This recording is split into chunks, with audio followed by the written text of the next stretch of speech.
How you feeling? Been better. Pain? Difficulty breathing? Breathing's easier, but my lungs feel so raw. Well, that's because they are recovering. They're going to feel like that for a little while. Headache? Nausea? No, woozy. Well, that's due to the excellent medication that I prescribed. So what's my prognosis? Am I gonna make it? You bet your ass. I wouldn't have it any other way. I'm still trying to piece it all together. I want to find that man who saved my life and brought me to shore. I want to thank him, you know? Yeah, well, for now, I would just focus on resting. And if you have a need to express your gratitude, my vote goes to Spinelli. Yeah, I know, but that other guy, he pulled me from the water and then he just evaporated like a ghost. No such thing. Only manifestations of our subconscious. Things that we're thinking, but afraid to admit. It doesn't make any sense. Who would save someone's life and then not stick around to see it through? Someone who is a figment of your imagination. You think I'm making this up? I'm thinking that you had a near-death experience. Your heart probably stopped for a second, which triggered the white light, disassociation, loved ones standing nearby, visions. Okay, first of all, that is not what happened. And second, are you discounting all those millions of people with similar stories who actually had a near-death experience? Do you really want to debate metaphysics with me right now? I will if I have to. All I'm saying is that every incident can be scientifically explained. And in your case, hypoxia and the associated neurochemical imbalances in your brain. Okay, so I swam to shore unconscious and then dragged myself up onto the beach. You know what happens when adrenaline kicks in. Okay, a woman of your size can accomplish incredible feats of strength when the situation is dire, and I believe saving your own life qualifies. And then I managed to give myself CPR. That is a good trick. You're a nurse. Your body knows what it needs to do, I'm sure subconsciously. Come on, I did not imagine him. It's classic projection. Of what? Come on, it's not even Freudian, it's literal. Gorgeous, ripped dude. Gets you out of the ocean, walks you up on the beach, sets you down. I'm sure he just goes to town on the mouth-to-mouth, and then he disappears out into the ether in which he came, I'm sure, walking on water. I never said he was ripped. Not when you were conscious. Are you kidding me? Do I need to be embarrassed right now? No, you said something about the open shirt and very washboard abs and I think big arms or something like that. You're lying. You're such a liar. You got some fantasy life. I mean, you can't even admit that the real hero here is Spinelli, you know, or some geek in a lab coat who brought you back from the brink of death twice. Wow, I am so sorry. Thank you, Dr. Hunter. And I'll have you know, I find men in lab coats extremely sexy. Speaking of lab coats, whatever happened to Crazy Niles? If it's all the same to you, I would prefer that you didn't waste your air on Lisa. You've been through a lot. Your lungs need to recover. You need your peace and quiet. Peace, that's gonna be a stretch. I have so many colliding thoughts in my head right now, and I'm so worried about my boys. The boys are okay. Steve and Audrey have been taking turns, but I'd like to call their father, if that's all right. No. No, Lucky is on a quest, a mission, and he needs to see it through before he comes home. Not to put too fine a point on it, but you made it clear that Lucky left you. He's in Ireland right now. He's trying to honor Siobhan's last wish, and that's important to him. So I am not going to ruin it by being in need yet again. But you are in need. Not that much. I think Lucky could come back for a few days and help you out with the boys until you recover, and then go straight back.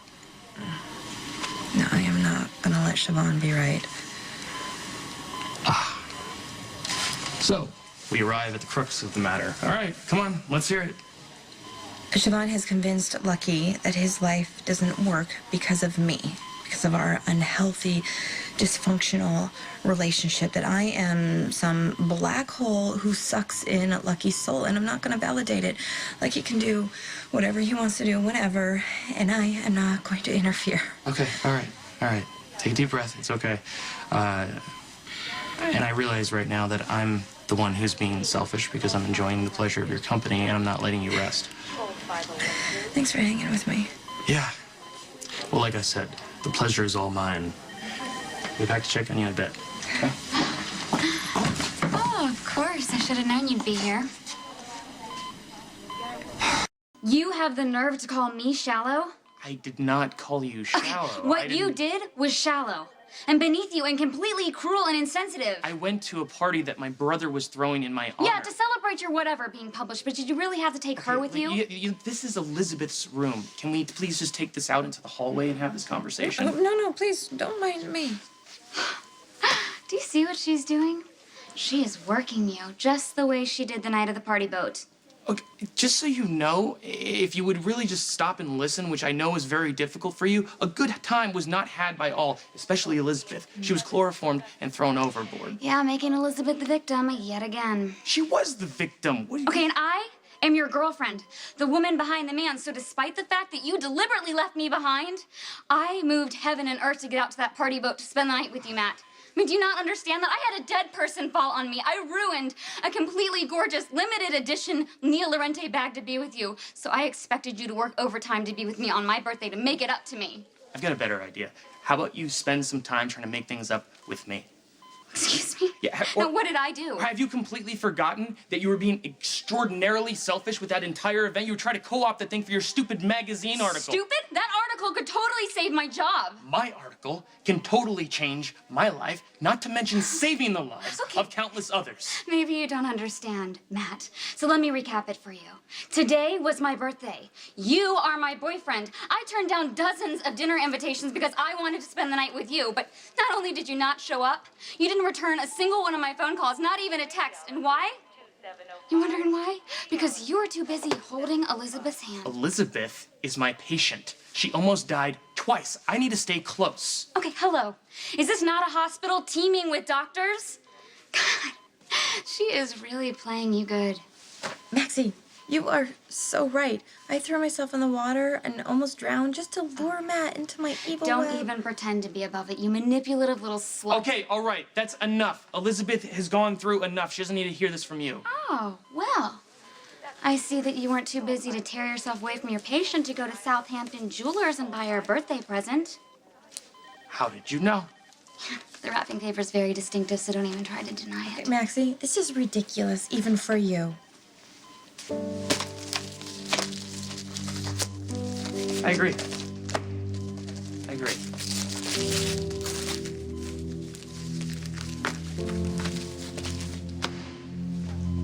Here. Happy birthday. Ah, wow. That is fast work, even for you. Hey, Matt, you better brush up on your rescuing skills, because you're gonna need them.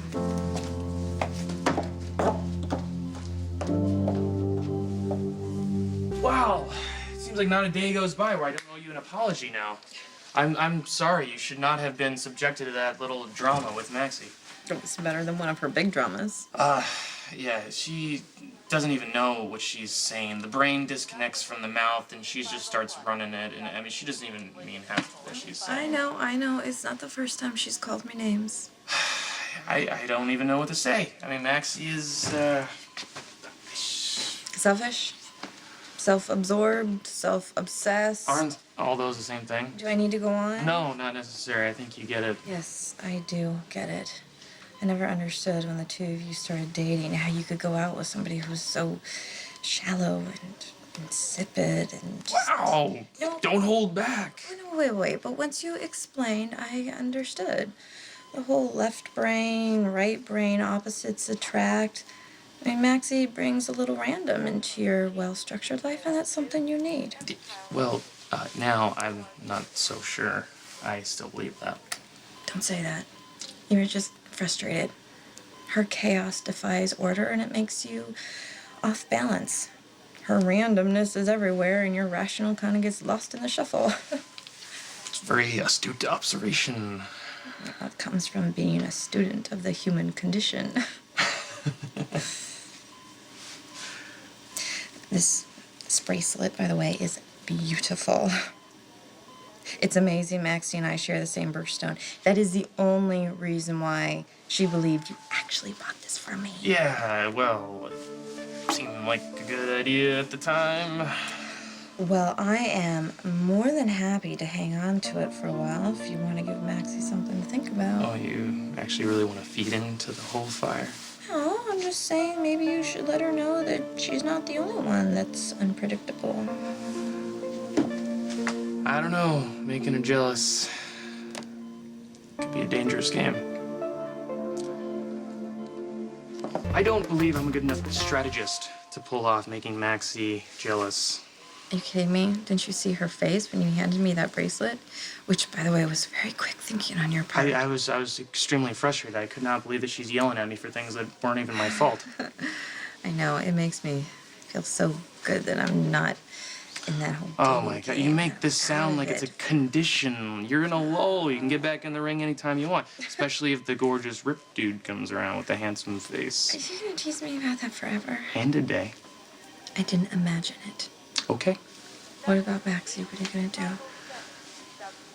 Throttle her. That would jeopardize your career. I will hire someone to throttle her. Oh, see, now you're thinking. Seriously. Making somebody jealous can backfire. Like Beth Ryland in 6th grade. My first kiss, actually. You were kissing girls in 6th grade? Oh, yeah. And they call Patrick the lady killer? Well, okay. Oh. I should be honest. I should disclose. It wasn't much of a kiss. It was more like just landing up here, north of the lips, left of the nose. Okay, yeah, I don't need to hear any more, please. Thanks. Yeah, we were close. I was walking her home from school and carrying her books, and, we were friends until this obnoxious jock decided that he wanted to be with her. I hate it when that happens. Yeah. I mean, I didn't have much when I was a kid. Not that I went without. My mother did the best that she could. But when it came to who had the coolest bike, I couldn't really even enter that competition. Yeah, Cameron's dealt with that before. Anyway, this jerk, I can't remember his name now. He decided that he wanted to go toe-to-toe with me. Make me seem very uncool and show off how rich he was. And, I couldn't compete with that. So I decided that I was going to go out with Lily Palmer. And she was the girl who was into the experimenting, and all the boys were fantasizing about her. I think I know where this is going. Yeah. So I asked Lily to go to this game with me, and we sat right in front of Beth, and we made out a little bit. My aim was better this time. And it succeeded. It made Beth incredibly angry and hostile, because at lunch the next day, she decided she was going to dump her lunch tray all over my head. So, see, your plan worked. Not exactly, because I found out later that Beth was actually going to be inviting me to a party, and she wanted me to be her date, and instead she invited the rich jock. So let me see if I got this analogy correct. Maxie is Beth, the prize, and I am a semi-slutty relationship. No, it's not not like that. Elizabeth, are you looks like you're burning up right now. My chest. Yeah, okay.